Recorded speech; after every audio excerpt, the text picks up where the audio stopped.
Arjuna Ramanathan sir அவர்கள், பாராளுமன்ற உறுப்பினர் டாக்டர் அர்ஜுனா ராமநாதன் சார் அவர்களுடைய காணொளிகள் நான் கடந்த ஒரு 2.5 வருடங்களாக பார்த்து கொண்டிருக்கேன்.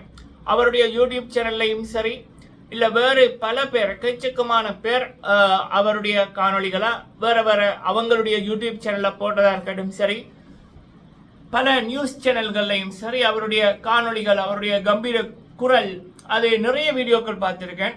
ஆனால் இன்னைக்கு தான் first time Arjuna Ramanathan sir அவர்கள் ஒரு விடயம் விரும்பி ஒரு கேட்டல் அப்படி என்பது நான் இப்போதான் இன்னைக்கு தான் ஃபர்ஸ்ட் டைம் நான் பார்க்குறேன். அது கூட தனக்காக இல்லை, தன்னுடைய மக்களுக்கு அதாவது இது ஒரு நல்லதொரு சான்ஸ், கண்டிப்பாக மக்களுக்கு பண்ணிடணும் என்ற அந்த ஒரு ஏக்கம், அந்த ஒரு நோக்கம், அது தெளிவாக அந்த காணொலியில் தெரிகின்றது. அதை பற்றி ஒரு கருத்து ஒன்று. அடுத்தது, ஒரு மனிதர் இப்படி பண்ணதுக்கு இப்படி பண்றீங்களேடா அப்படின்னு மாட்டினா சரிங்களா, அது என்ன அப்படி என்பது சொல்லைக்குள்ள உங்களுக்கு புரியும்.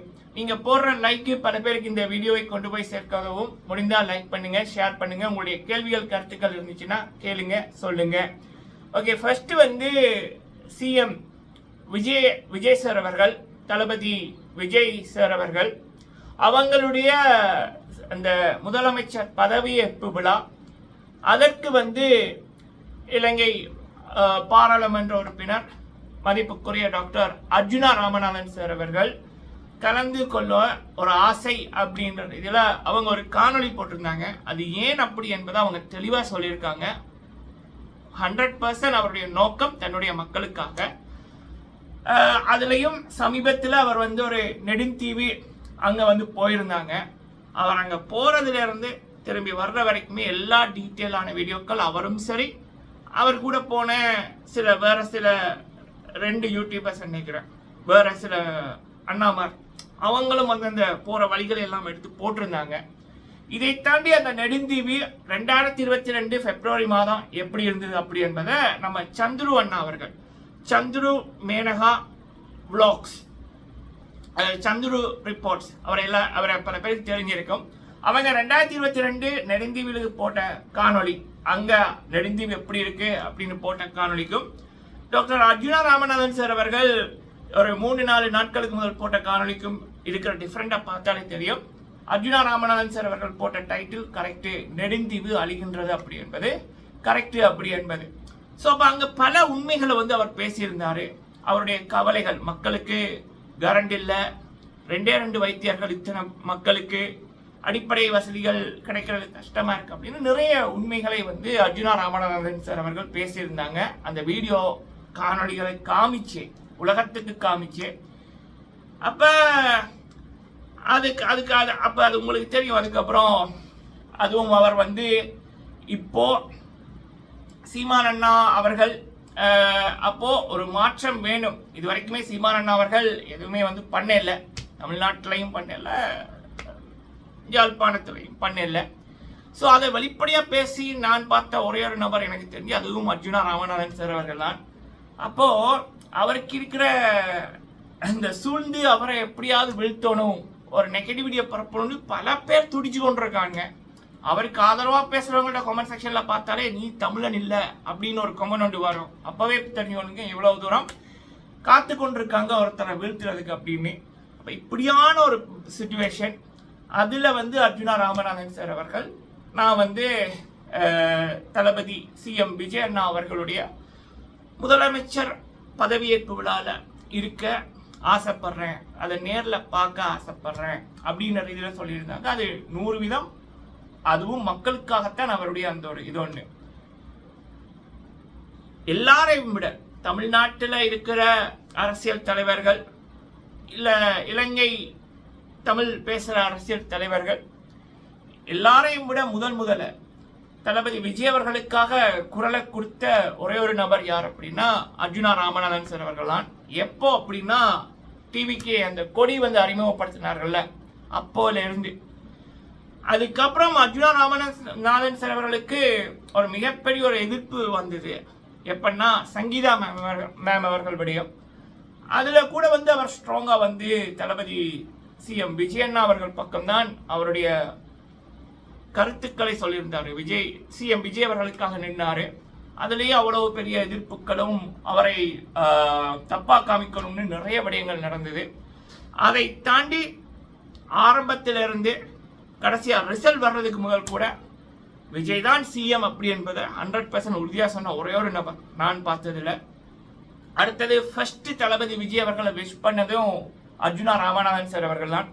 இதை தாண்டி பாராளுமன்றத்தில் தளபதி விஜய் அவர்களை மனதார வாழ்த்துன நபரும் அர்ஜுனா ராமநாதன் சார் அவர்கள் தான். ஸோ அப்போ அப்படி இருக்கக்குள்ள கண்டிப்பாக அந்த ஒரு அழைப்பு வந்து அர்ஜுனா ராமநாதன் சார் அவர்களுக்கு போகிறது 100% கரெக்டாக இருக்கும்.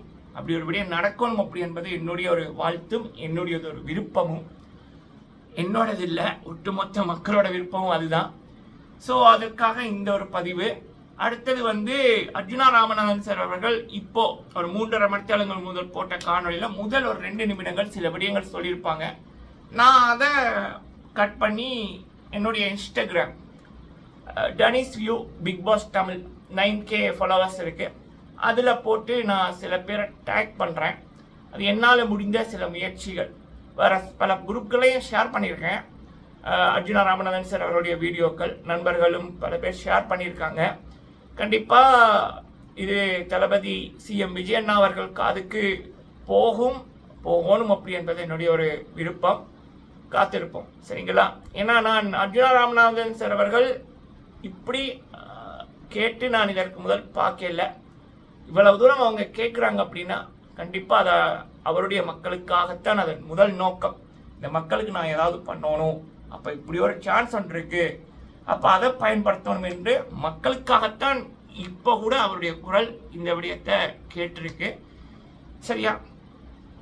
அடுத்தது வந்து சத்தியமாக சொல்கிறேன் மக்களே, நான் வந்து இன்டர்நேஷ்னல் காலேஜில் எல்லாம் படிச்சிருக்கேன். School, colleges, international colleges, universities and work places. என்னுடைய நண்பர்கள் அசிஸ்டன்ட் டைரக்டர்ஸ் அப்படின்னு எல்லாமே வாழ்க்கை அனுபவம். இது வரைக்குமே ஒரு சாதாரண ஒரு பணக்கார வீட்டு பையனை வந்து அவ்வளோ வந்தா பண்ணுவான். சாதாரணமாலாம் பஸ்ஸுலையோ இல்லை ஒரு வேன்ல எல்லாம் போக மாட்டாங்க. எங்களுக்கு தனி கார் வேணும், ஏசி வேணும் அப்படின்னு. அப்போ பதவியில் இருக்கிறவங்கள நம்ம பார்த்துருக்கோம் இல்லை, எல்லாம் தனி எனக்கு தனி 100% அப்படிதான். அதாவது அந்த பவரை காமிக்கிறது, சொகுசா இருக்கிறது அப்படி என்பது. ஒருத்தர் ஒரு பாராளுமன்ற உறுப்பினர், அதுவும் ஒரு வைத்தியர், ஒரு கூட மக்களோட மக்களாக பயணித்து ஒரு தீவுக்கு சாதாரணமாக ஒரு போட்டில் வந்து போகிறாங்க. போட்டில் போகிறதுக்குள்ள அந்த பாதுகாப்பு கவசம் ஒரு சில பேருக்கு காணாமல் இருக்கு. அப்போ தன்னிட்ட இருந்த அந்த ஜாக்கெட் மாதிரி அந்த பாதுகாப்பு கவசத்தை ஒரு சின்ன பிள்ளைக்கு வந்து அவங்க கொடுக்குறாங்க. அதுக்கப்புறம் அந்த நெடுந்தீவுக்கு சாதாரணமாக ஒரு மக்கள் எப்படி போவாங்களோ, எந்தவித பாதுகாப்பும் இல்லை, சொகுசு கார்களும் இல்லை, ஏன் ஒரு சாதாரண கூடை உண்டு, அதை ஒரு டிஷர்ட், ஒரு ஜீன்ஸ், அது இவ்வளத்துக்கும் பாராளுமன்ற உறுப்பினர் ஒரு வைத்தியர் அவர் மக்களுக்காக அந்த விடயத்தை பண்ணா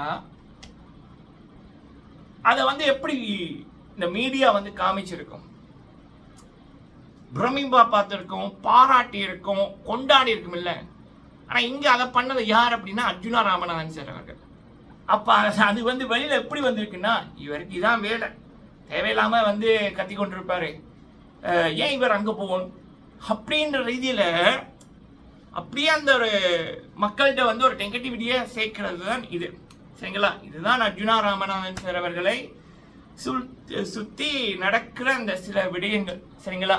அதாவது எப்படியாவது மக்களிடமும் சரி வெளி உலகளையும் சரி அவர் ஒரு நெகட்டிவிட்டியாக காமிச்சிடணும், அவரை பற்றிய நல்ல விடயங்கள் மக்கள்கிட்ட போகக்கூடாது அப்படின்னு நிறைய விடயங்கள் நடக்குது. அதில் சமீபத்தில் அந்த நெடுந்தீவி விடயமும் அப்படித்தான். இதை பற்றியும் அர்ஜுனா ராமநாதன் சார் அவர்கள் மோர் டீட்டெயிலாக அவருடைய யூடியூப் சேனலில் போட்டிருக்காரு, நீங்கள் வந்து பாருங்கள். சத்தியமாக பல நாடுகளில் பல மாவட்டங்களில் இப்படி ஒருத்தர் கிடைக்க மாட்டாரான்னு ஏங்குறாங்க.